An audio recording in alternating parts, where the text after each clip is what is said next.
আসসালামু আলাইকুম ওরহমতুল্লাহি ওবারাকাতুহ। নাহমাদুহু ওয়া নুসাল্লি আলা রাসূলিহিল কারীম, আম্মা বা'দ। বিসমিল্লাহির রহমানির রহিম। আলহামদুলিল্লাহ। আমাদের সামারি তিরমিজি কোর্সের আজকে সম্ভবত অষ্টম ক্লাস আমাদের। সোফার আমরা টোটাল হচ্ছে আটটি পরিচ্ছেদ আমরা শেষ করেছি। সেখানে রাসূল সাল্লাল্লাহু আলাইহি ওয়াসাল্লামের দৈহিক গঠন থেকে শুরু করে মোহরে নবুওয়াত, তার রাসূলের চুল চুল পরিপাটি করা, তারপরে চুল সাদা হওয়া, খিজাব লাগানো, সুরমা ব্যবহার করা, পোশাক পরিচ্ছদ, এই বিষয়গুলো আমাদের গিয়েছে অলরেডি আলহামদুলিল্লাহ। আমরা আহ আট শেষ হয়েছে আমাদের, তো আমরা আমাদের নয় শুরু হওয়ার কথা, কিন্তু নয় নাম্বারটা আমরা স্কিপ করব। আপনারা যদি দেখেন নয় নাম্বার চ্যাপ্টারটা হচ্ছে বা পরিচ্ছেদটা হচ্ছে বাবু মা জা ফি আইশি রাসূলিল্লাহ সাল্লাল্লাহু আলাইহি ওয়াসাল্লাম। আয়েশ আমরা জীবন যা মানে আরাম আয়েশ বলি যে, এই আয়েশ শব্দটা আসছে এই যে আরবি আইসন থেকে। তো এটার অর্থ জীবনযাপন, প্রাত্যহিক জীবনযাত্রা। তো এরকম একটা চ্যাপ্টার পরবর্তীতে আছে, শেষের দিকে এনেছেন ইমাম তিরমিজি রাহিমাহুল্লাহ তাআলা এই গ্রন্থে। তো অধিকাংশ স্কলারের মতে এটা একটা মিস্টেক হয়েছে, ছাপার মিস্টেক, বা হচ্ছে যারা ওই সময়ের লিপিবদ্ধ করতেন হাদিসগুলো, তো তাদের দ্বারা হয়তো বা মিস্টেক হয়েছে। তো এখানে দুইটা হাদিস চলে আসছে, যেখানে রাসূল সাল্লাল্লাহু আলাইহি ওয়াসাল্লামের পোশাক, জুতা, মোজা ইত্যাদি বিষয়গুলো নিয়ে আলোচনা করা হচ্ছিল। এখানে হঠাৎ করে রাসূল সাল্লাল্লাহু আলাইহি ওয়াসাল্লামের প্রাত্যহিক জীবনযাত্রা ঢোকার কথা না। তো তারপরে এখানে এই নয় নাম্বার আমরা যদি দেখি তাহলে দেখবো যে এখানে সেই চ্যাপ্টারটা চলে আসছে আর কি। তো যেহেতু এরকম একটা চ্যাপ্টার পরে আছে এবং এটা সেই সময় প্রাসঙ্গিক হবে, তো আমরা এই জন্য এটা আপাতত স্কিপ করছি এই চ্যাপ্টারটা। এটা নেক্সটে ওই চ্যাপ্টার যখন পড়বো, পরবর্তী চ্যাপ্টার যখন আসবে, তখন আমরা এটা পড়ে নিব ইনশাল্লাহ সেই সময়। তো আমরা আটের পরে দশে চলে যাব। তো আটে ছিল রাসূল সাল্লাল্লাহু আলাইহি ওয়াসাল্লামের পোশাক পরিচ্ছদ, 10 নাম্বার হচ্ছে তার মোজা ব্যবহার, রাসূল সাল্লাল্লাহু আলাইহি ওয়াসাল্লামের মোজা। তো এটার সাথে এটা সম্পৃক্ততা আছে, কিন্তু মাঝখানে যেটা আছে সেইটা, এইটা পরবর্তী আরেকটা চ্যাপ্টার আসবে, তো সেটার সঙ্গে সম্পৃক্ত হবে। তো এই জন্য আমরা আপাতত নয় নাম্বারটা পড়ছি না, এটা স্কিপ করছি, যেহেতু পরবর্তীতে বিস্তারিত এটা পড়ার সুযোগ থাকবে ইনশাআল্লাহ।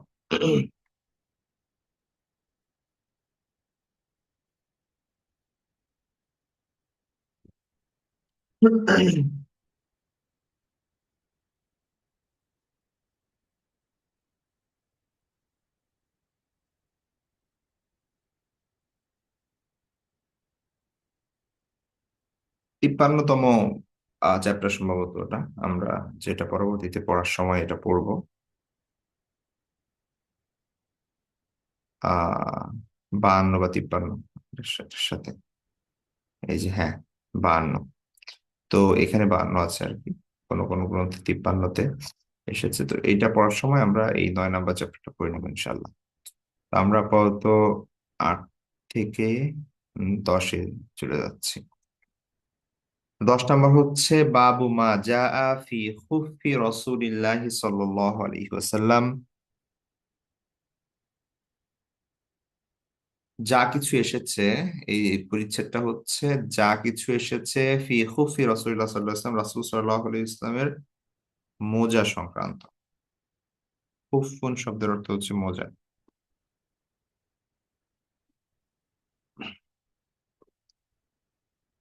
তো রাসূল সাল্লাল্লাহু আলাইহি ওয়াসাল্লাম এর থেকে বিভিন্ন প্রকারের মোজা পরিধান করার বর্ণনা আছে।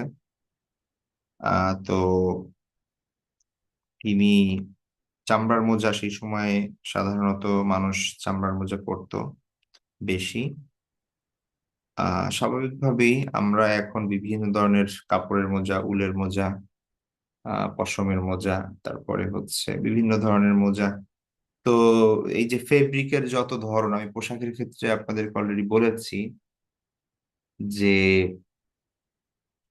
এটা ডিপেন্ড করছে আমরা কোন সময়ে বসবাস করছি, আমাদের কাছে কি কি ম্যাটেরিয়ালস আছে, কোন ধরনের প্রযুক্তি আছে, তার উপর ডিপেন্ড করছে হচ্ছে আপনার কাছে কোন কোন জিনিস অ্যাভেলেবল আছে। ঠিক আছে। তো আমরা এখন যে জিনিসকে মোজা বলছি, বা যত পাতলা আমাদের মোজা, বা যত আহ, মানে দেখতে সুন্দর বা হচ্ছে কতটা, তো ওই সময়ের মানুষের কাছে তো আর এই জিনিসটা ছিল না। ঠিক আছে। তারা খুব বা মোজা বলতে যেটা বুঝাতো সেটা হচ্ছে সেই তারা শুধু এমনও হতো যে মোজা পরেই তারা চলাফেরা করছে। ঠিক আছে, অনেকের জুতা নেই। তো দেখা যাচ্ছে যে চামড়ার মোজা পরে তারা দেখা যাচ্ছে যে এক জায়গা থেকে আরেক জায়গায় যাচ্ছে, এরকম, জুতা ছাড়া। ঠিক আছে, জুতার কাজ করতে মোজাটাই তখন এরকমও হয়েছে। আবার সে সময় কাপড়ের মোজাও ছিল। তো হুফ, তো ফিকহের পরিভাষায় যখন, যেহেতু এটা মাসালা মাসালের সাথে সম্পৃক্ততা আছে, মোজা মাসাহের বিষয় আছে, তারপর আরো কিছু বিষয় আছে। তো সেই জন্য ক্লাসিক্যাল ফিক গুলো যদি আমরা দেখি, সেই সময় স্কলাররা এগুলোকে ভাগ করেছেন। ঠিক আছে, রাসূল সাল্লাল্লাহু আলাইহি ওয়াসাল্লামের কিছু হাদিসে জাউরিব শব্দ এসেছে, আর হুফ শব্দ এসেছে। তো হুফ দ্বারা সাধারণত চামড়ার মোজা বোঝায়, আর জাউরিব দ্বারা হচ্ছে আপনার কাপড়ের মোজা বা অন্য মোজা বোঝায়। তো আহ, হানাফি স্কুল অফ থটে বা ইমাম আবু হানিফা রহমতুল্লাহ আলাইহির গবেষণা হচ্ছে যে আহ মোজা মাসাহ করার জন্য শর্ত হচ্ছে চামড়ার মোজাই হতে হবে, মানে সাধারণত। কারণ আল্লাহ রাসূল সাল্লাল্লাহু আলাইহি ওয়াসাল্লামের হাদিস থেকে খুব শব্দ এসেছে, তো এটা ইন জেনারেল মোজা সবকিছুর উপর প্রযোজ্য হবে না। তো এই জন্য ওনার কাছে এবং হানাফি স্কলারদের ফতোয়াও এটার উপর যে সাধারণ মোজা, আমরা যেটা মানে এখন কাপড়ের মোজা ইউজ করি, এগুলোর উপর মাসা জায়েজ নেই। মাসা হওয়ার জন্য চামড়ার মোজা শর্ত, অথবা এমন মোজা হওয়া শর্ত যে যেটা পরে অ্যাটলিস্ট তারা একটা শর্ত দেন যে এত কিলোমিটার হাঁটলে সেই মোজা ক্ষয় হবে না, অথবা পানি প্রবেশ করবে না ভিতরে। এরকম কিছু শর্ত তারা দেন। তো যেটা চামড়ার সাথেই যায়, অন্য কোনো কিছুর সাথে আসলে ওইভাবে যায় না। আধুনিক সময় হয়তো আরো অনেক কিছুর সাথে যাবে, কিন্তু সাধারণ যেই পাতলা চামড়ার মোজা ইউজ করি তাদের মতে এটার উপর মোজা মাসাহ করা বৈধ না। তো যাই হোক, তাদের দলিলও আছে, লজিকও আছে। আবার অন্যান্য স্কলাররা বলেন যে না, জায়েজ আছে। তো সেটা আলাদা ব্যাপার, ওইদিকে যাচ্ছি না, জাস্ট প্রসঙ্গক্রমে বললাম। তো হুফ শব্দের অর্থ দুইটাই হতে পারে। একটা হচ্ছে সাধারণ সাধারণ মোজার অর্থ, আর একটা হচ্ছে চামড়ার মোজার অর্থ। ঠিক আছে। তো রাসূল সাল্লাল্লাহু আলাইহি ওয়াসাল্লাম তার যে মোজা, সেই মোজা সংক্রান্ত বর্ণনাগুলো যদি আমরা দেখি, আমরা হাদিসে চলে যাই ডিরেক্ট। প্রথম যে হাদিসটা সেটা হচ্ছে আবু হুরায়রা রাদিয়াল্লাহু তাআলা আনহু আহ, বর্ণনা করেন যে, সরি, বুরাইদা রাদিয়াল্লাহু তাআলা বর্ণনা করেন যে আন্নান নাজ্জাশিয়া আহদা লিন নবী সাল্লাল্লাহু আলাইহি ওয়াসাল্লাম, দেখুন এখানে আরবিটা, আন্নান নাজ্জাশিয়া আহদা লিন নবী সাল্লাল্লাহু আলাইহি ওয়াসাল্লাম খুফাইন আসওয়াদাইন সাজাজাইন। কয়েকটা শব্দ ইউজ করা হয়েছে। খুফ, খুফ এর দ্বিবচন হচ্ছে খুফাইন। ঠিক আছে, মানে এক জোড়া জুতা, এক জোড়া মোজা। আসওয়াদ শব্দের অর্থ হচ্ছে কালো। আসওয়াদ শব্দের অর্থ হচ্ছে কালো। আর সাজিজুন যে শব্দটা, বা সাজাজুন, সেটার অর্থ হচ্ছে, যেটা হচ্ছে স্বাভাবিক, শাব্দিক অর্থ হচ্ছে এটা সরল, সাদাসিধা। তো এখানে উদ্দেশ্য মূলত কোনো কারুকার্যহীন বা হচ্ছে কোনো ধরনের নকশাহীন, সাদাসিধা যেটা। তো আহদা মানে হাদিয়া দিয়েছে। আন্না নবী, আন্না নাজ্জাশিয়া, নাজ্জাশিকে আমরা জানি যে সেই সময়ের ইয়ামান এবং বর্তমানে ইথিওপিয়া বা হাবশা, সেই সময়ের আবিসিনিয়া বলা হতো, হাবশা বলা হতো, বর্তমানে ইথিওপিয়া এরিত্রিয়া এই জায়গাটার। এখানে একটা রাজত্ব ছিল, কিংডম অফ আকসুম। সেই সময় খ্রিস্টান রাজ্য ছিল সেটা। তো আমরা আব্রাহার ঘটনা জানি, হস্তি বাহিনী। তো এটা হচ্ছে নাজ্জাশীর আগের ঘটনা। তো সেই আব্রাহ ছিল ইয়ামানের শাসনকর্তা। মূলত ওই কিংডম অফ আকসিউমের অধীনে ছিল ইয়ামানটা। তো আমরা জানি মুসলমানদের সাথে সম্পর্ক ছিল নাজ্জাশীর মূল নাম হচ্ছে আসহামা। নাজ্জাশী হচ্ছে যেরকম মিশরের ফেরাউন, মিশরের রাজাদের ফেরাউন বলা হতো, ফেরাউন কোনো ব্যক্তির নাম না, তেমনি ভাবে নাজ্জাশী এটা কোনো ব্যক্তির নাম না। নাজ্জাশী হচ্ছে আবিসিনিয়া সেই সময়ের ওই কিংডম অফ আকসিউমের যারা আহ রাজা ছিল তাদের উপাধি ছিল। ঠিক আছে। তো যেই রাজা হতো সেই নাজ্জাশী বলে পরিচিত হতো। তো রাসূল সাল্লাল্লাহু আলাইহি ওয়াসাল্লামের সঙ্গে মানে এই যে যিনি পরবর্তী মুসলমানও হয়েছিলেন, এবং সাহাবা মানে মজলুম সাহাবা যারা ছিলেন মক্কায়, তারা সেখানে গিয়ে আশ্রয় নিয়েছিলেন যার কাছে। তো এই নাজ্জাশীর নাম ছিল আসহামা। তো আসহামা যদিও পরবর্তী ইসলাম গ্রহণ করেন, এবং তিনি নবম হিজরিতে ইন্তেকাল করেন, এবং রাসূল সাল্লাল্লাহু আলাইহি ওয়াসাল্লাম মদিনায় তার গায়বানা জানাজা করেন। আহ, যেহেতু এটা একটা আরেকটা মাসালা যে বলে নেই, সেটা হচ্ছে গায়েবানা জানাজাকে জায়েজ আছে কি জায়েজ নাই, বা তো এটাও স্কলারদের মধ্যে দ্বিমত আছে। যেহেতু রাসূল সাল্লাল্লাহু আলাইহি ওয়াসাল্লাম এই কি বলে আপনার এই আসহামা বা হচ্ছে নাজ্জাশীর জানাজা করেছিলেন, তিনি মারা গিয়েছেন তো সেই আফ- আফ্রিকায়। তো রাসূল সাল্লাল্লাহু আলাইহি ওয়াসাল্লাম মদিনায় তার জানাজার নামাজ আদায় করেছেন সাহাবীদেরকে নিয়ে। তো তারা দলিল দেন যে এটা তো গায়েবানা জানাজা হয়েছে, সুতরাং এটা জায়েজ আছে। এটা হচ্ছে একটা জিনিস। আর একটা হচ্ছে যে আর যারা না বলেন তাদের দলিল হচ্ছে যে না, কারো যদি জানাজা হয়ে থাকে কোনো একটা জায়গায়, সশরীরে তার জানাজা হয়েছে তার লাশের, এইটা আহ অন্য কোথাও তার লাশ যেখানে নেই সেখানে জানাজা করা যাবে না। নাজ্জাশীর ব্যাপারটা ভিন্ন, কারণ হচ্ছে তিনি যেখানে মারা গিয়েছেন তার এলাকায় আর তো কোনো মুসলমান নাই, তিনি একলাই মুসলমান, এবং তাকে দাফন করা মানে তার জানাজা দেওয়ার মতো সেখানে কেউ নাই। তো যেহেতু তার জানাজা হয় নাই, তো আল্লাহ রসুল সাল্লাহ আলহিহাসাল্লাম সেই জন্য তার জানাজা করেছেন। তো যদি সেখানে এমন লোক থাকতো যে তার জানাজা হচ্ছে, ইসলামী পদ্ধতিতে তার দাফন কাফন হচ্ছে, তাহলে আল্লাহ রসুল সাল্লাম আর করতেন। কারণ আমরা আরো অনেক সাহাবীর জীবনী দেখি যারা সেই বিভিন্ন যুদ্ধের প্রান্তরে শাহাদাত বরণ করেছেন। আল্লাহ রাসূলুল্লাহ সাল্লাল্লাহু আলাইহি ওয়াসাল্লাম অন্য কারো ব্যাপারেই তো মদিনায় জানাজার নামাজ পড়েন নাই। ঠিক আছে। এমনকি তার মানে সব থেকে কাছের মানুষ, মানে রাসূল সাল্লাল্লাহু আলাইহি ওয়াসাল্লামের কয়েকজন সাহাবীকে যদি ধরা হয়, সব থেকে কাছের এবং সব থেকে বেশি ভালোবাসতেন তার মধ্যে একজন হচ্ছে জায়দ ইবনে হারিসা রাদিয়াল্লাহু তাআলা আনহু, এবং তার চাচা জাফর ইবনে আবি তালিব। এনারা মুতার যুদ্ধে ইন্তেকাল করেন। ওইখানেই দাফন করা হয়। এবং আরো অনেক সাহাবী আছে যাদেরকে বিভিন্ন জায়গায় পাঠাইছেন আল্লাহ রাসূল সাল্লাল্লাহু আলাইহি ওয়াসাল্লাম, এবং সেখানেই দাফন করা হয়, সেখানে ইন্তেকাল করেন। কারো জানাজা আল্লাহ রাসূল সাল্লাল্লাহু আলাইহি ওয়াসাল্লাম মদিনায় পড়েন নাই গায়েবানা। তো এটা যদি জায়েজ হইতো তাহলে তো তিনি পড়তেন। কিন্তু নাজ্জাশীরটা কেন পড়লেন? যেহেতু ওইখানে তার জানাজা পড়ার কোনো লোকই ছিল না। তো এই জন্য পড়েছেন। শুধু এটা একটা এক্সেপশন, এটা কোনো দলিল দেওয়া যাবে না।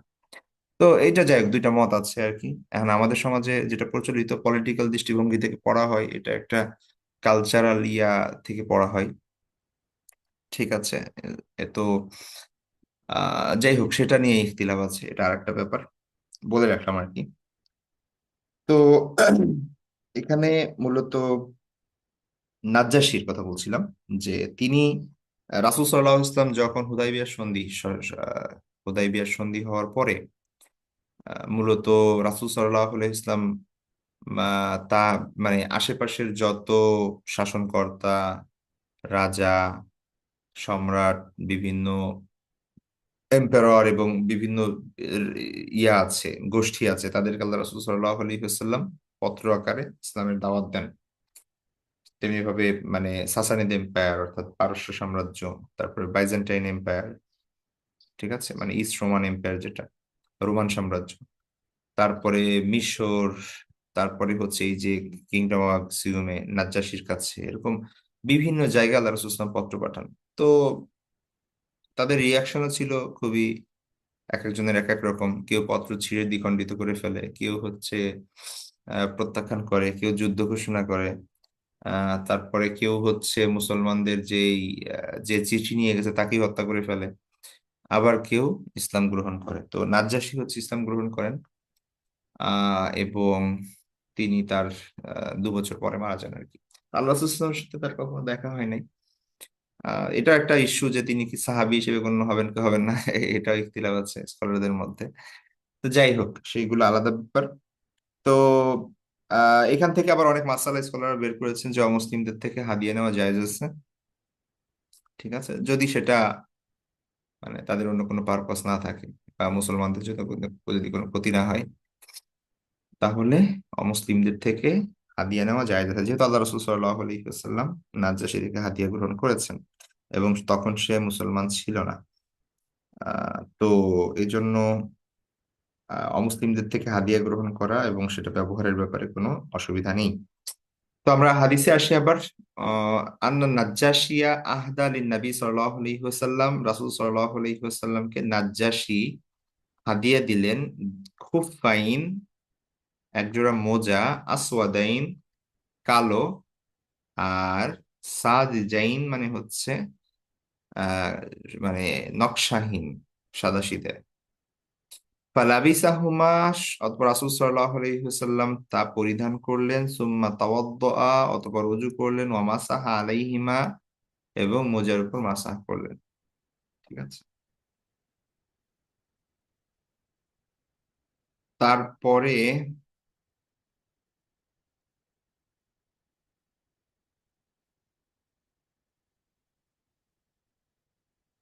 তারপরে আহ দ্বিতীয় যে হাদিসটা আছে এটা হচ্ছে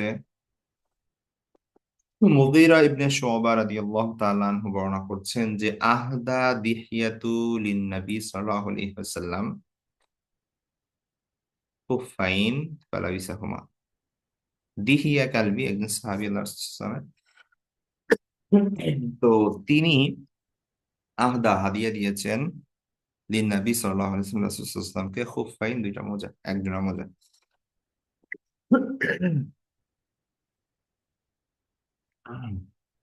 ফালাবিসাহুমা, অতঃপর তিনি সেই দুটি পরিধান করেন, সেই জোড়া, সেই মোজা জোড়া তিনি পরিধান করেন। অন্য একটা বর্ণনায় একই হাদিস, অন্য একটা বর্ণনায় এইটুকু অতিরিক্ত আছে যে ওয়াজুব্বাতান, ঠিক আছে, ওয়াজুব্বাতান মানে হচ্ছে মানে খুফাইন ওয়াজুব্বাতান, মানে এক জোড়া মোজা উপহার দিয়েছেন এবং একটা জুব্বা উপহার দিয়েছেন, ঠিক আছে। ফালাবিসাহুম, অতঃপর আল্লাহ রাসূল সাল্লাল্লাহু আলাইহি ওয়াসাল্লাম সেগুলো পরেন, হাত্তা তাখাররাকা, এমনকি মানে পরিধান করতে করতে ছিঁড়ে যায়, ঠিক আছে, মানে ছিঁড়ে যাওয়ার আগ পর্যন্ত, একদম ফেটে যাওয়ার আগ পর্যন্ত তিনি কি করেন, সেই মোজা পরিধান করেন আল্লাহ রাসূল সাল্লাল্লাহু আলাইহি ওয়াসাল্লাম, ঠিক আছে। লা ইয়াদরিন নাবিয়্যু সাল্লাল্লাহু আলাইহি ওয়াসাল্লাম, লা ইয়াদরিন নাবিয়্যু সাল্লাল্লাহু আলাইহি ওয়াসাল্লাম আযাকিয়ুন হুমা আমলা, ঠিক আছে, এখানে জবর জেরের বেশি একটু প্রবলেম আছে, এটা হবে আযাকিয়ুন হুমা আমলা। আচ্ছা, জাকিয়ুন শব্দের অর্থ হচ্ছে যেই পশুকে জবাই করা হয়, মানে জবাই হালাল ভাবে জবাই করা হয়, হালাল ভাবে জবাইকৃত অর্থাৎ আল্লাহর নামে জবাইকৃত। তো এখন আল্লাহ রসুল সাল্লাহ আলহিহাল্লাম মোজা পরিধান করছেন, দেখেন, এবং সেটা চামড়ার মোজা, এখান থেকে স্পষ্ট বোঝা যাচ্ছে। আহ, তো খুব এই জন্যে মানে সাধারণত খুব শব্দ যেখানে এসেছে সেটা চামড়ার মোজাই বোঝায়, ঠিক আছে, ইন জেনারেল মোজা বোঝায় না, সাধারণত আর কি, কোথাও কোথাও হয়তো বা খুব দ্বারা অন্য মোজা বোঝাইতে পারে, নর্মালি বোঝায় না। তো এখানে দেখেন বলা হয়েছে যে হাদিসের মধ্যে শেষে জাবের রাদিয়াল্লাহু আনহু থেকে যে বর্ণিত যে আল্লাহ রসুল সাল্লাহ আসলামকে দিহিয়ায় কালবি, একজোড়া মোজা এবং একটি জুব্বা হাদিয়া দিয়েছেন। ফালাবিসাহুমা, মোজা জোড়া তিনি পরিধান করেছেন হাত্তা তাফাররাকা, ছিঁড়ে যাওয়ার আগ পর্যন্ত। অর্থাৎ তিনি এটা পরিধান করতেন, যখন ছিঁড়ে যায় তখন তার পরিধান করা যাবে না, ফেটে যায় যখন। লা ইয়াদরি নবী সাল্লাল্লাহু আলাইহি ওয়াসাল্লাম আযাকিয়ুন হুমা আম লা, রাসূল সাল্লাল্লাহু আলাইহি ওয়াসাল্লাম জানতেন না যে সেই যে চামড়ার মোজা আল্লাহ রাসূল সাল্লাল্লাহু আলাইহি ওয়াসাল্লামকে হাদিয়া দেওয়া হয়েছে, এই চামড়ার মোজা কি কোন পশুর চামড়া দিয়ে তৈরি। সেটা সেই পশুটা কি মানে তার জবাই কি হালাল ছিল, নাকি এমনি কোনো একটা পশুর চামড়া নিয়ে আসছে। ঠিক আছে, তো এটা আল্লাহ রাসূল জানতেন না। এবং কথা বলার উদ্দেশ্য কি, তার মানে আল্লাহ রাসূল সাল্লাল্লাহু আলাইহি ওয়াসাল্লাম জিজ্ঞেসও করেন নাই যে এটা কোত্থেকে। তো এখান থেকে আহ এক শ্রেণীর স্কলাররা তারা এই মাসালা বের করেন যে দাবাগত মানে হচ্ছে প্রসেসিং করার মাধ্যমে, মানে প্রপার ওয়েতে যদি প্রসেসিং করা হয় চামড়া, তাহলে ডাজেন্ট ম্যাটার সেটা কিসের চামড়া, সেটা জবাই করা হয়েছে না পশু এমনি মারা গেছে, নাকি তাকে মেরে ফেলা হয়েছে, নাকি গরুর চামড়া, নাকি কুমিরের চামড়া। ঠিক আছে, এগুলো সবই পবিত্র। ঠিক আছে, সবই পবিত্র। তো যেমন আপনি একটা ধরেন চামড়ার ব্যাগ ইউজ করতেছেন যেটা বাইরে থেকে ইম্পোর্ট করা হয়েছে। এখন এটা তো অবভিয়াসলি যেই চামড়া আপনি ইউজ করতেছেন সেটা হয়তো বা এমন একটা পশুর, যে পশু খাওয়া যায় নাই, অথবা তাকে জবাই করা হয়েছে হয় নাই, তাকে এমনিই মারা হয়েছে, বা সে মৃত প্রাণী। তাই না, মানে কিছু একটা তো হবে। তো এই এই জিনিসগুলো ইউজ করার ক্ষেত্রে ওই বিষয়গুলো শর্ত না, মানে পশু জবাই দিতে হবে তারপরে তার চামড়া পবিত্র হবে এরকম কিছু না। যে কোনো পশুর চামড়াই পবিত্র হতে পারে, সেটা যদি প্রপার ওয়েতে প্রসেসিং, যেটা ফিকের ভাষায় দাবাগাত বলা হয়, লবণের মাধ্যমে বা হচ্ছে এখন তো কেমিক্যাল আছে সেগুলোর মাধ্যমে যদি সেটা শুকিয়ে যায়, তাহলে সেটা পবিত্র, সেটা ইউজ করা যাবে ব্যবহার্য জিনিস হিসেবে। এক্সেপ্ট পর্ক, মানে শুকরের, মানে কি বলে, আহ পিগ, যেটা আর কি শুকরের চামড়া ব্যতীত। ঠিক আছে, কারণ শুকরের চামড়া এটা কোনোভাবেই পবিত্র হবে না, এটা হচ্ছে নাজাসাতে আইনি আর কি এটাকে বলা হয়। এটার পুরা ধৈর্যই নাপাক। এটাকে প্রসেসিং করলে মানুষের মলমূত্র যেরকম করা যায় না, ওইটা পবিত্র হবে না, ওইটাও ওইরকম জিনিস। ঠিক আছে, এটা এটা পবিত্র হওয়ার সুযোগ নেই, দাবাত করলেও হবে না। তো যদি এটা শুকরের চামড়া না হয়, অন্য যে কোনো কিছুর চামড়া, সেইটা প্রসেসিং করার মাধ্যমে এটা পবিত্র হয়ে যাবে। ডাজেন্ট ম্যাটার ওয়েদার এটা এটা কি এমনি মারা গেছে পশু, নাকি জবাই করা হয়েছে, বা ইত্যাদি ইত্যাদি। ঠিক আছে, তো আপনি যে কোনো ধরনের চামড়া, চামড়ার ব্যাগ বা যে কোনো ধরনের চামড়ার জ্যাকেট ট্যাকেট এগুলো ইউজ করা যাবে, এটা কোনো সমস্যা না। এটা ইউজ করা যাবে। তো যদি এটা এটা এই জন্য বললাম যে এটা এটা আবার এই মতো আছে কিছু কিছু স্কলারদের যে যে তারা শর্ত দিয়েছেন যে জবেকৃত হইতে হবে, তাহলে ওই জন্তুর মানে ওই জন্তুর চামড়াটা ইউজ করা যাবে, আদারওয়াইজ ইউজ করা যাবে না। এখন এটা তো আসলে ইম্পসিবল আমাদের বর্তমান গ্লোবালাইজেশনের যুগে, যেখানে এক্সপোর্ট ইম্পোর্ট হচ্ছে, বিদেশের মাল আসতেছে। এখন আপনি কিভাবে আশা করেন ভারত থেকে একটা উম মাল আপনি কিনছেন বা বাইরে থেকে আসছে, সেটা প্রপার ওয়েতে হালাল ওয়েতে এটা স্লটার করা হয়েছে বা হচ্ছে, এটা তো অসম্ভব। ঠিক আছে, তো যাই হোক, এটা এটা এটা জায়েজ আছে, এটা সমস্যা না। এবং এটার উপরই হানাফি ফিকহের ফতোয়া। আচ্ছা, তো আরেকবার দেখি হাদিসটি, সেটা হচ্ছে যে আহদা দিহিয়াতু নবী সাল্লাল্লাহু আলাইহি ওয়াসাল্লাম খুফাইন ফালাবিসাহুমা, রাসূল সাল্লাল্লাহু আলাইহি ওয়াসাল্লামকে দিহিয়া কালবি রাদিয়াল্লাহু তাআলা আনহু এক জোড়া মোজা হাদিয়া দিলেন। ফালাবিসাহুমা, অতঃপর আল্লাহ রাসূল সাল্লাল্লাহু আলাইহি ওয়াসাল্লাম সে মোজা জোড়া পরেছে।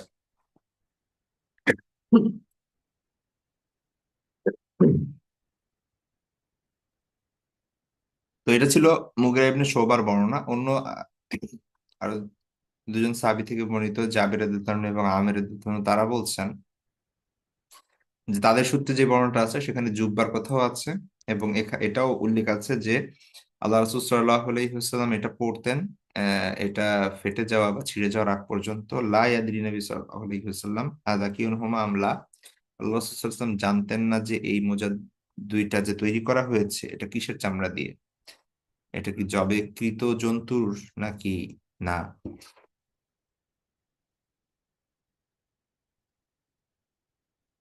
তারপরে আচ্ছা, পরের চ্যাপ্টার, এই চ্যাপ্টারটা হচ্ছে 11 নম্বর চ্যাপ্টার। সেটা হচ্ছে বাবু মা জাআ ফি নালি রাসূলিল্লাহ সাল্লাল্লাহু আলাইহি ওয়াসাল্লাম। নাল শব্দের অর্থ হচ্ছে জুতা। ঠিক আছে, নাল এটা ফেল হিসেবে ব্যবহৃত হতে পারে, যেটার অর্থ হবে জুতা পরিধান করা। ঠিক আছে, তাহলে আহ নাল শব্দটার অর্থ জুতা, শাব্দিক অর্থ নাউন হিসেবে। আর যদি সেটা ভার্ব হিসেবে ইউজ করি আমরা, তাহলে সেটা আপনার নালা ইয়া নালু, বা নাই, কি বলে এটা, বা ফাতাহা থেকে, তো সেটা ইয়া লাগানো, জুতা বা স্যান্ডেল পরা আর কি। সরি, নালা যদি বাপ ফাতাহা থেকে আসে তখন অর্থ হবে জুতা পরানো। আর যদি বাপ সামিয়া থেকে আসে, নাইলা ইয়া না আলু, তখন এটার অর্থ হবে জুতা পরিধান করা। ঠিক আছে, তাহলে এটা নাইলা ইয়া না আলু হিসেবে ব্যবহার হলে জুতা পরিধান করা ভার হিসেবে। আর যদি শুধু এমনি ইসেম হিসেবে ব্যবহার হয় নাল, তাহলে সেটা হচ্ছে জুতা। তাহলে এটা হচ্ছে রাসূলুল্লাহ সাল্লাল্লাহু আলাইহি ওয়াসাল্লামের জুতা সম্পর্কিত বর্ণনা সমূহ। বাবু মা জা ফি নারি রাসূলুল্লাহ সাল্লাল্লাহু আলাইহি ওয়াসাল্লাম, যা কিছু এসেছে রাসূল সাল্লাল্লাহু আলাইহি ওয়াসাল্লামের জুতা সম্পর্কে, এই পরিচ্ছেদ সে বিষয়ে।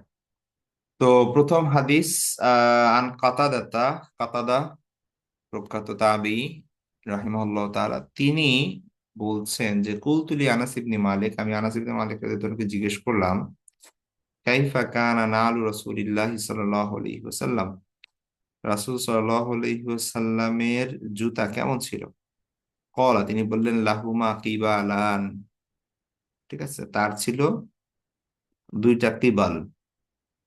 ঠিক আছে, কিবাল। আচ্ছা, আমরা জুতার বর্ণনাগুলোই, বা আপনি যদি অন্যান্য হাদিস পড়েন সেখানে দেখবেন কিছু শব্দ আছে, যেমন একটা হচ্ছে শিরাক। ঠিক আছে, শিরাক। তো শিরাক শব্দের অর্থ হচ্ছে আপনার জুতার ফিতা। ঠিক আছে, শিরাক, ফিতা বা রশি, যেটা দিয়ে আমরা জুতা বাঁধি আর কি, হ্যাঁ। ওইটাকে জুতার জুতার ফিতাকে ইয়া বলা হয়, শিরাক বলা হয়, যেটার বহু বচন হচ্ছে সুরুক বা আশরুক। আর আরেকটা হচ্ছে তিবাল।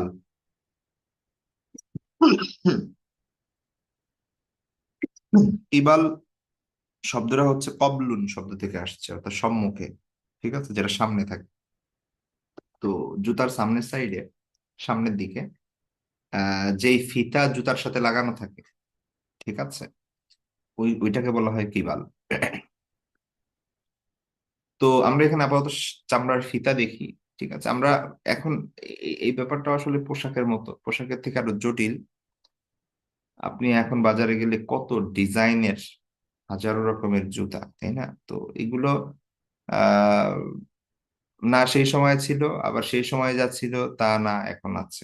ঠিক আছে, তো আমরা জুতা বলতে এখন যেভাবে আমরা জুতা মনে করি, আমাদের মাথায় জুতার যেই ছবি আমাদের এক্সপিরিয়েন্সের কারণে আমাদের ব্রেইনে আছে, তো আল্লাহ রাসূলের সময় জুতার এই কনসেপ্ট ছিল না। ঠিক আছে, তো আহ, এখানে আপনার আমি করার চেষ্টা করেছিলাম যে কোনো প্রজেকশন আছে কিনা যেখানে আল্লাহ রাসূল সাল্লাল্লাহু আলাইহি ওয়াসাল্লামের জুতার কোনো ইয়া দেওয়া হচ্ছে, বর্ণনা, বা হচ্ছে এরকম কিছু। আপনারা হয়তো ফেসবুকে দেখবেন বা বিভিন্ন সোশ্যাল মিডিয়ায় দেখবেন যে ঘোরাঘুরি করতে সাল্লাল্লাহু আলাইহি ওয়াসাল্লামের ব্যবহৃত জুতা টুতা ইত্যাদি বিভিন্ন ধরনের, ওগুলো আসলে কোনো কিছু অথেন্টিক না। ঠিক আছে, তো আমি দুইটা জিনিস আপনাদেরকে দেখাচ্ছি। তো একটা প্রজেকশনে এটা বলা হয়েছে যে, মানে যদি করা হয় আর কি, আল্লাহ রাসূলের জুতা কেমন ছিল, আপনারা স্ক্রিন দেখতে, আপনার স্ক্রিন দেখতে পাচ্ছেন হয়তোবা। তো এই যে যে সামনের অংশের সাথে আহ, মানে সামনে দুইটা ইয়া ছিল আর কি, হ্যাঁ, মানে জুতার সঙ্গে লেগে থাকে, যেটা পিছে আসছে। তো এই যে যে ফিতা, এটাকে বলা হয় হচ্ছে কিবাল। ঠিক আছে। তো আরেকটা জায়গায় আমি যেটা পেয়েছি সেটা হচ্ছে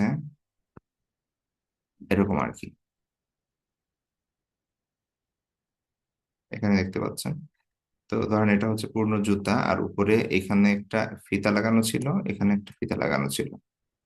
ঠিক আছে। যেটা আবার এদিকে চলে আসছিল। তো এরকম আর কি ব্যাপারটা ছিল। তো এই যে যে ফিতা যেটা, এই ফিতা মূলত একটা ছিল হচ্ছে আপনার বৃদ্ধ আঙ্গুল এবং তার সাথে যে আঙ্গুল, পায়ের যে বৃদ্ধ আঙ্গুল এবং তার সাথে আঙ্গুল, এই এই দুইটার মাঝে একটা, আর পায়ের যে মধ্যমা আঙ্গুল এবং তার যে পাশের আঙ্গুল, এই দুইটার মাঝে একটা। ঠিক আছে। আমরা এখন যে পন্স পরি, পন্সে তো সাধারণত একটা থাকে সামনে জুতার সঙ্গে লাগানো, হ্যাঁ। ওই একটা থেকে দুইটা ফিতা চলে আসছে, কিন্তু এইখানে আল্লাহ রাসূলের সময় এরকম দুইটা ইয়া থাকতো, কিবাল থাকতো। দুইটা কিবাল মানে হচ্ছে দুইটা সামনে উম, থাকবে এরকম। তো আল্লাহ রাসূলের যে জুতা ইউজ করতেন, তো সেটা ছিল এই ধরনের আর কি, হ্যাঁ? তো এটা একটা প্রজেকশন, যে ধারণা করা হয় যে এরকম ছিল অন্যান্য হাদিস বর্ণনার উপর ভিত্তি করে। বাকি আল্লাহ ভালো জানেন।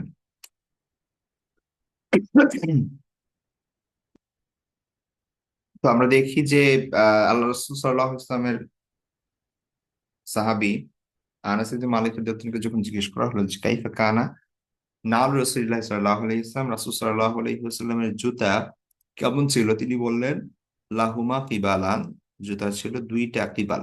তো কিবাল মানে বুঝতে পেরেছি যে ওই যে সামনের যে ফিতার থেকে জুতা লাগানো, ওইটাকে বলা হচ্ছে কিবাল।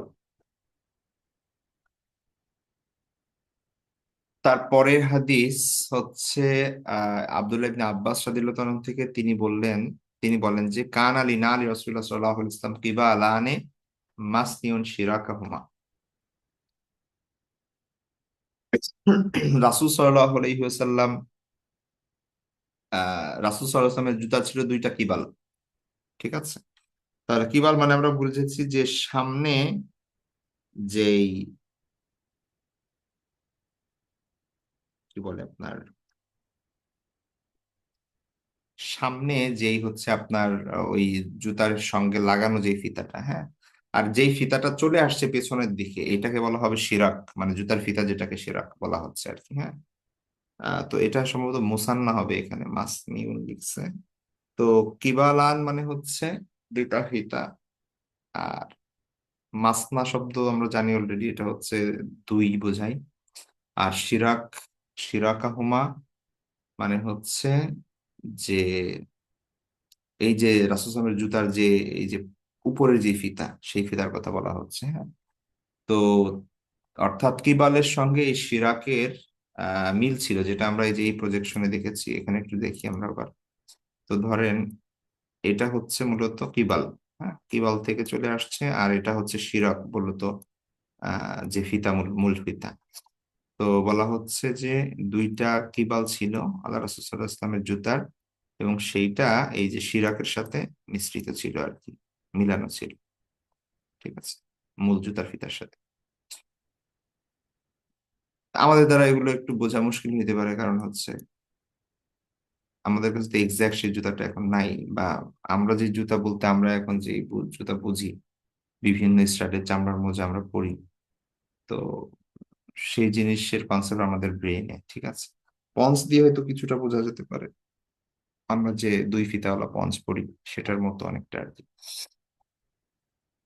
তো এক কথায় জাস্ট এখানে আমরা ওইটার মতোই তর্জমা করব এখানে, যে রাসূল সাল্লাল্লাহু আলাইহি ওয়াসাল্লামের মোজার প্রতিটি নিয়ালে, প্রতিটি মোজাই ছিল দুইটি করে ফিতা, চামড়ার ফিতা।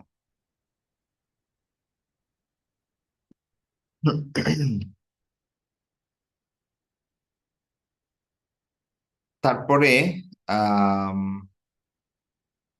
আচ্ছা, ঈসা ইবনে তহমান, তিনি একজন তাবেঈ।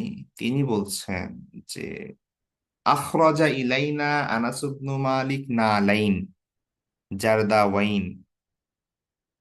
আনাস ইবনে মালিক আমাদের সামনে এক জোড়া জুতা বের করলেন। ঠিক আছে। জারদাউন মানে হচ্ছে যে জুতার, জারদা মানে হচ্ছে কেশহীন, মানে টাক বলি না আমরা, সেটা আর কি। মানে যেটার কোনো পশম নাই, যেটার কোনো ইয়া নাই। তো না লাইন যার ওয়াইন মানে হচ্ছে পশমহীন জুতা আর কি, হ্যাঁ, যেটা কোনো ধরনের পশম যুক্ত না, লোম শূন্য জুতা। ঠিক আছে, কিছু পশমি জুতা ছিল, আবার কিছু ছিল একদম চামড়ার জুতা, তো যেটা কোনো পশম নাই। তো সে আল্লাহ তিনি বললেন, তাবেই বলছেন যে আনাস ইবনে মালিক রাদিয়াল্লাহু তাআলা আনহু আমাদের সামনে আখরাজা বের করলেন। খরাজা মানে বের হওয়া, আর আখরাজা এটা মানে বের করা। তাহলে আখরাজা ইলাইনা আমাদের প্রতি মানে বের করলেন, মানে আমাদের সামনে বের করলেন আনাস ইবনে মালিক না লাইন জারদাওয়াইন, ঠিক আছে, লোম শূন্য পশমহীন এক জোড়া জুতা বের করলেন, লাহুমা কিবালান যার দুইটা ফিতা ছিল, কিবাল ছিল। তো তখন ঈসা ইবনে তুহমান বলেন যে হাদ্দাসানি সাবিতুন বাদু, পরবর্তীতে সাবেত আমাদের কাছে বর্ণনা করেছেন যে আনাস রাদিয়াল্লাহু আনহু থেকে তিনি বর্ণনা করেছেন যে ওই দুইটা জুতা মূলত আল্লাহ রাসূলুল্লাহ সাল্লাল্লাহু আলাইহি ওয়াসাল্লামের জুতা ছিল। ঠিক আছে, এটা ওই যে ঈসা ইবনে তুহমান যখন দেখছেন তখন বুঝেন নাই, তিনি জাস্ট এটা বের করছেন কোন একটা কাজে।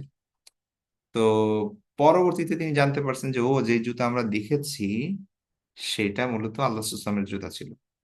তো আন্নাহুমা কানাতা নালাই নবী সাল্লাল্লাহু আলাইহি ওয়াসাল্লাম, সেই জুতা জোড়া ছিল আর রাসূল আল্লাহ রাসূল সাল্লাল্লাহু আলাইহি ওয়াসাল্লামের জুতা। তারপরে আব্দুল্লাহ ইবনে ওমর রাদিয়াল্লাহু তাআলা আনহু থেকে বর্ণিত, তো উবাইদ ইবনে জুরাইজ একজন তাবে, তিনি বলছেন যে তিনি ওই ইবনে ওমর আব্দুল্লাহ ইবনে ওমর রাদিয়াল্লাহু তাআলা আনহুকে বললেন যে যে রাআইতুকা তালবাসুন নিআল আসিবতিয়া,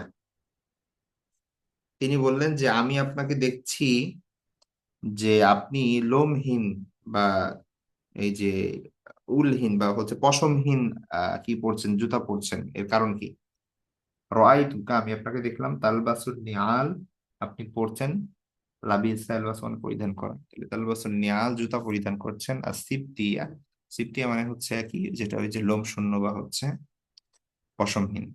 তার মানে বোঝা গেল সেই সময়ে যারা একটু কি বলে আপনার এলিট শ্রেণীর মানুষ ছিলেন, হ্যাঁ, তারা এই ধরনের বিশেষ মানুষ ছিলেন, তারা এই পশমি জুতা পরতেন। ঠিক আছে, আর সাধারণ মানুষ মানে একটা সমাজে তো অর্থনৈতিক দৃষ্টিভঙ্গি থেকে অনেক ক্লাস থাকে, সমাজের স্ট্যাটাসের দিক থেকে অনেক ক্লাস থাকে। তো ইবনে ওমর রাদিয়াল্লাহু আনহুর মতো একজন সাহাবী, প্রখ্যাত সাহাবী, এবং আহ কি বলে তিনি এই ধরনের একটা জুতা পরছেন, পশমহীন জুতা পরছেন। তো তাবি জিজ্ঞেস করলেন কি ব্যাপার, আপনি এই জুতা পরতেছেন কেন? ঠিক আছে, তো তিনি বলেন, মোহাম্মদ ইবনে উমর রাদিয়াল্লাহু আনহু উত্তর দিলেন যে ইন্নী রাআইতু রাসূলুল্লাহ সাল্লাল্লাহু আলাইহি ওয়াসাল্লাম ইয়ালবাসু নিআল আল্লাতী লাইসা ফিহা শার। তিনি বলেন আমি রাসূল সাল্লাল্লাহু আলাইহি ওয়াসাল্লামকে দেখেছি জুতা পরতে, এমন জুতা আল্লাতী লাইসা ফিহা শার, যেটাই কোনো ধরনের পশম ছিল না, চুল ছিল না। ওয়া ইয়াতাওয়াদ্দাউ ফিহা, এবং তিনি তাতে ওযু করতেন। ওযু করতে মানে হচ্ছে তিনি সেটার উপর মাসাহ করতেন আর কি। ওয়া আনা উহিব্বু আন আলবাসাহা, ও না, এটা মানে হচ্ছে, সরি, এটা মোজার কথা বলা হচ্ছে না। ওয়াতাওয়াদ্দাউ ফিহা মানে ওই ওই জুতা পরেই তিনি কি করতেন, ওযু করতেন, ওই স্যান্ডেল পরেই তিনি ওযু করতেন। যেহেতু এটা তো জাস্ট ফিতা, অর্থাৎ এটা সহ ওযু করলে পা ধুলে তো আপনার ইয়া থাকবে। আর আমরা এমন করি না যে আহ আমাদের কি করি, আমরা এমনি জুতা পরে থাকি, অজুর সময় হলে আমরা সাধারণ একটা পন্স পরে উজু করতে যাই। মানে গ্রামের দিকে এটা হবে বেশি, সেখানে, কারণ সেটা ভিজে যাবে। ঠিক আছে, বা অন্য জুতা, পশমের জুতা ভিজে যাবে, বা অন্য কোনো ইসের জুতা যেগুলো নষ্ট হবে, এই কারণে সাধারণ কোনো পরে আমরা উজু করতে যাই। তো রাসূল সাল্লামের এই সেটা বলতেছেন যে এখানে আমি আল্লাহ রাসূল সাল্লামকে দেখেছি যে তিনি এমন জুতা পরতেন যেখানে কোনো কি ছিল না, কোনো চুল ছিল না। লা লাইসা ফিহা শার, কোনো ধরনের চুল ছিল না সেটাই। ওয়াতাওয়াদ্দাউ ফিহা, তিনি সেটা উজু করতেন। ওয়া আনা উহিব্বু আন আলবাসাহা, আমিও পছন্দ করি এই লোমহীন পশমহীন স্যান্ডেল পরিধান করতে, যেহেতু আল্লাহ রাসূল সাল্লাল্লাহু আলাইহি ওয়াসাল্লাম এটা পরিধান করতেন। পরের হাদিসটি আবু হুরায়রা রাদিয়াল্লাহু তাআলা আনহু থেকে, তিনি বলছেন, কানা লি নালি রাসূলুল্লাহ সাল্লাল্লাহু আলাইহি ওয়াসাল্লাম কিবালান। একই বিষয় যে রাসূল সাল্লাল্লাহু আলাইহি ওয়াসাল্লামের তার ছিল দুইটি কিবাল। হুম।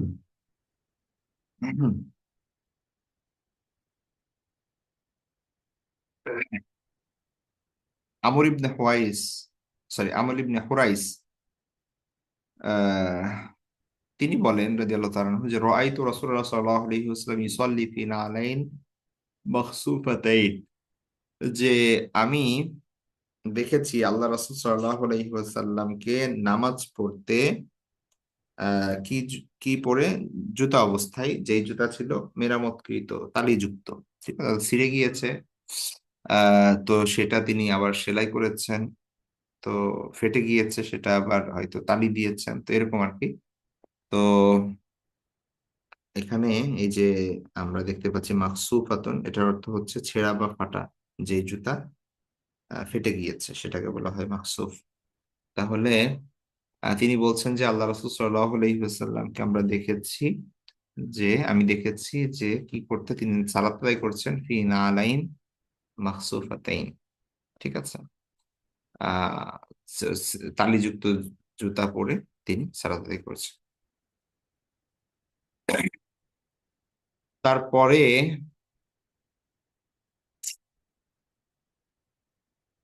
আবু হুরায়রা রাদিয়াল্লাহু আনহু থেকে তিনি বলছেন, আল্লাহ রাসূলুল্লাহ সাল্লাল্লাহু আলাইহি ওয়াসাল্লাম কল লা ইয়ামশিয়ান্না আহাদুকুম ফি নারিন ওয়াহিদা, যে আবু হুরায়রা রাদিয়াল্লাহু আনহু বলছেন যে আল্লাহ রাসূল সাল্লাল্লাহু আলাইহি ওয়াসাল্লাম বলেছেন, লা ইয়ামশিয়ান্না আহাদুকুম, তোমাদের কেউ যেন না হাঁটে, ফি নালিন ওয়াহিদাতিন, একটা জুতা পরিধান করে, তোমাদের কেউ যেন এক পায়ে জুতা পরিধান করে না হাঁটে। লিউন আইল হুমা জামিয়ান, যদি সে জুতা পরতে চায় সে যেন দুই পায়ে জুতা পরিধান করে, আউ লিউহ ফিহিমা জামিয়ান, অথবা সে যেন খালি পায়ে হাঁটে। ঠিক আছে, জুতা যদি না থাকে তাহলে খালি পায়ে হাঁটবে, আর যদি জুতা থাকে দুইটা পরবে, একটা জুতা পরে যেন না হাঁটে। লা ইয়ামশিয়ান্না আহাদুকুম ফি নালিন ওয়াহিদা, তোমাদের কেউ যেন এক পায়ে জুতা পরিধান না করে, না এক পায়ে জুতা পরিধান করে না হাঁটে। লিওন আইল হুমা, সে যেন উভয়টাই পরে, আও লি ইউহফিহিমা জামিয়ান, অথবা সে যেন খালি পায়ে হাঁটে। জুতা পরিধান দুইটাই করবে, অথবা খালি পায়ে হাঁটবে, কিন্তু একটা জুতা পরে যেন কেউ না হাঁটে। এই হাদিসটা অনেকের থেকে বর্ণিত, আবু হুরায়রা, আনাস ইবনে মালিক, তারপরে হচ্ছে আরো কয়েকটা বর্ণনা আছে। তারপরে এই হাদিসটা হচ্ছে জাবির রাদিয়াল্লাহু তাআলা থেকে বর্ণিত, তিনি বলেন, আন্না নবী সাল্লাল্লাহু আলাইহি ওয়াসাল্লাম নাহা আইয়াকুলা ইয়ান আর রাজুলা বিশিমালিহি আও ইয়ামশিয়া ফি নালিন ওয়াহিদাতিন। আচ্ছা, আর রাসূল সাল্লাল্লাহু আলাইহি ওয়াসাল্লাম নিষেধ করেছেন আইয়াকুলা, খেতে, বিশিমালিহি অর্থাৎ বাম হাতে, আও ইয়ামশিয়া ফি নালিন ওয়াহিদাতিন, এবং তিনি নিষেধ করেছেন কি, হাঁটতে এক পায়ে জুতা পরিধান করে, ফি নালিন ওয়াহিদাতিন মানে একটা জুতাই। তাহলে তিনি কয়েকটা জিনিস নিষেধ করেছেন, তার মধ্যে একটা হচ্ছে বাম হাতে খেতে নিষেধ করেছেন। আর আরেকটা আরেকটা বিষয় এখানে পাওয়া যাচ্ছে, সেটা হচ্ছে এক জুতা পরিধান করে হাঁটতে নিষেধ করেছেন। তারপরে এর বর্ণনা আবু হুরায়রা থেকে, আন্না নবী সাল্লাল্লাহু আলাইহি ওয়াসাল্লাম قال إذا انتعل أحدكم فليبدأ باليمين وإذا نزع فليبدأ بالشمال فلتكن اليمين أولهما تنعل وآخرهما تنزع। তিনি বলছেন, আল্লাহ রাসূল সাল্লাল্লাহু আলাইহি ওয়াসাল্লাম বলেছেন, ইদান তাআলা আহাদুকুম, যখন তোমাদের কেউ জুতা পরিধান করে, ফালিয়াবদা বিল ইয়ামিন, সে যেন ডান দিক থেকে শুরু করে, অর্থাৎ ডান পায়ে আগে পড়ে। ওয়াইদা নাজা, এবং সে যখন খুলে ফেলে, ফালিয়াবদা বিশিমাল, সে যেন বাম দিক থেকে খুলে ফেলে। তাহলে জুতা পরিধান করার সময় সুন্নাহ হচ্ছে ডান পায়ে আগে পরা, আর খোলার সময় সুন্নাহ হচ্ছে বাম পায়েরটা আগে খোলা। ফালতাকুনিল ইয়ামিনু আউওয়ালাহুমা তুনালু, আল্লাহ সাল্লাল্লাহু আলাইহি ওয়াসাল্লাম বলছেন ডান পায়ের জুতা যেন হয় প্রথম পরার ক্ষেত্রে, ঠিক আছে, জুতা পরিধানে ডান পা প্রথম, ওয়া আখিরাহুমা তুনজাউ, এবং খোলার সময় সেটা যেন শেষে খোলা হয়, ঠিক আছে। অর্থাৎ ডান পায়ের কথা পড়ার সময় আগে পড়তে হবে, খোলার সময় শেষে খুলতে হবে, সেটা বলা হচ্ছে এখানে। ফাল তাকুন লিয়ামিন আউয়ালুহুমা, তো উভয় পায়ের, উভয় জুতার ও মানে ডান পাটা যেন প্রথম পড়া পড়া হয়, আর তুনা আলু মানে পড়ানো হয়, ও আখির রহমা তুনজাও, এবং শেষে যেন সেটা খোলা হয়। তো এই জন্য আলোচনা বলছে, ইদান তাআলা আহাদুকুম ফালিয়াবদা বিল ইয়ামিন, যদি তোমাদের কেউ জুতা পরিধান করে সে যেন ডান দিক থেকে শুরু করে, ওয়াহিদা নাজা ফালিয়াবদা বিশিমাল, আর যখন সে খুলে ফেলবে তখন যেন বাম দিক থেকে শুরু করা হয়। এই চ্যাপ্টারের শেষ হাদিস,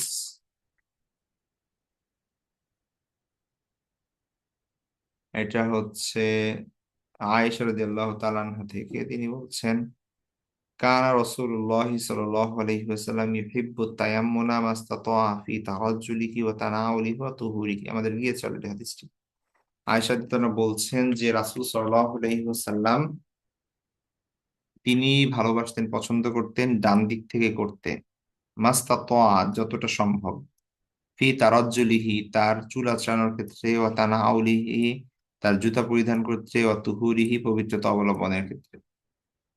তাহলে তার চুল আঁচড়ানো, চুল পরিপাটি করা, জুতা পরিধান করা এবং পবিত্রতা অর্জন করার ক্ষেত্রে যতটা সম্ভব মাস্তাতআ তিনি কি করতেন, ইউহিব্বু তায়াম্মুনা ডান দিক থেকে করতে পছন্দ করতেন।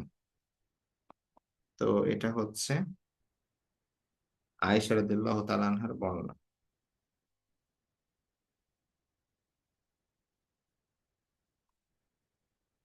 উম, আচ্ছা, আমাদের সামনের চ্যাপ্টার হচ্ছে রাসূল সাল্লাল্লাহু আলাইহি ওয়াসাল্লামের আংটির বিবরণ। ইনশাআল্লাহ সে ব্যাপারে আমরা সামনের ক্লাসে পড়বো। তো আজকে পর্যন্তই। রাসূল সাল্লাল্লাহু আলাইহি ওয়াসাল্লামের মোজা এবং জুতা বিষয়ে আমরা কিছু হাদিস দেখলাম।